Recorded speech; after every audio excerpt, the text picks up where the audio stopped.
Hi, welcome. My name is Lauren, and today I want to be talking about an end of the year ceremony that we have done in our homeschool for the past 3 years, ever since the beginning of our homeschool journey.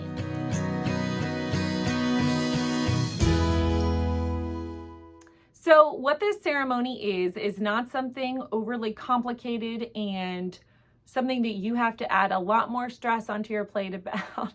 I know that at the end of the year, most homeschool moms are ready to be done and move on and jump into summer. And so maybe the thought of something more just really kind of is like, no, I can't add anything else to my plate, which I totally understand. And I can relate to that as well. But this is something that we do. And the reason I like to add this is because we homeschoolers work really hard throughout the year. I don't think people realize how much work we put into homeschooling, not only us moms, but our kids as well. And I think it is something so special about taking a night or a day to honor that and celebrate that. So whether it's gathering family members who are supportive, I would say anybody local who, whether it's a neighbor, family, people from church, people from co-op, people that are going to be supportive and cheer for you. That's very important. If they're not, do not invite them. And if you don't have anybody local, maybe it's people maybe it's family or friends who you can Zoom or FaceTime with, whoever it is, just anybody cheering you on and rooting you on and supporting you so that you can share all that you've worked on this entire school year. So what we do is we gather those local friends and family who are able to come, get some pizza, have some cake and ice or cupcakes or ice cream or whatever it is, very basic and simple.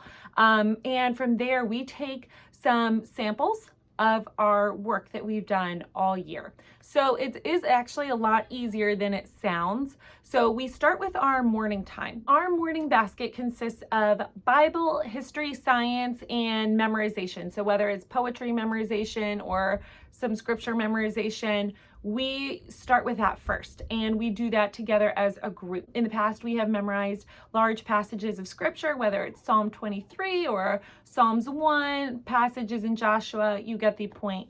And the girls will say those together.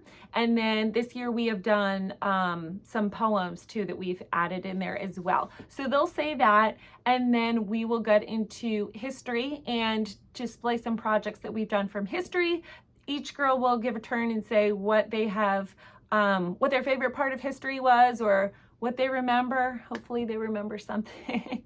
And then we get into science and we'll do the same thing. We'll display some of their science things that they have done, and then they can say what their favorite part of science they learned this year. And then from there, we will move on and go into their individual subjects. So for example, my preschooler, now we just focused on letter recognition and letter sounds this year. We're starting to put together some CVC words, but we're not there yet.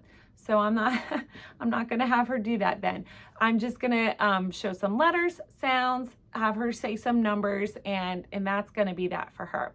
My first grader, she has become very fluent at reading this year. So I'm going to take a passage and she's going to read it to kind of just show that how far she's come in reading this year.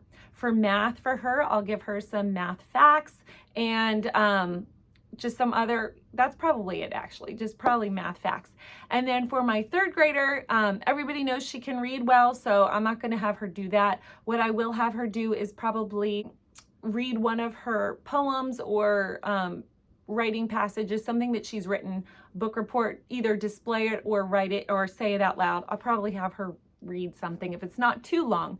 And then if you have older children, if they've done any sort of reports, book reports, oral presentations, projects that they had to have, one of those trifold boards for, anything like that. You get the idea. You can display just basically stuff that you've already done.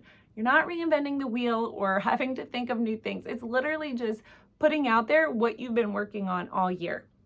And then for my third grader, for her math, she's been working on her multiplication tables this year, so I'll probably have her say some of those out loud just so you can kind of get an idea. That's basically it. It is not very long. I will ask them what their favorite subject was and why it was their favorite subject, what their favorite memory of school was, what their favorite field trip was, and anything extra that they really loved doing this year. I'm going to kind of put it on them.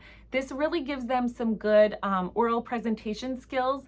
Not that there's going to be a whole lot of pressure on them, but just to kind of get them familiar with that. It's just a fun night. They look forward to it. They love it. It makes them so proud to like show and really display how much they've done, and they get really excited for themselves. And there is something to be said about a ceremony, a ritual, a tradition of celebrating them and celebrating their hard work. And you know that as a mom, you probably are not going to put the spotlight on yourself, because most of us, that's not our goal to do that. But you know in the back of your mind, hey, this night is for me too. Even if nobody else recognizes it, you know in your mind it's for you as well, just as much as it is for them. So let me know, have you done an end of the year ceremony? If so, what are some of the things that you do? Have you tried it before, or it's something that you have considered? Let me know in the comments below.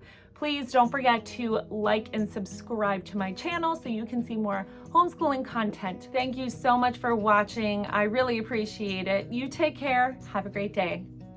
Bye.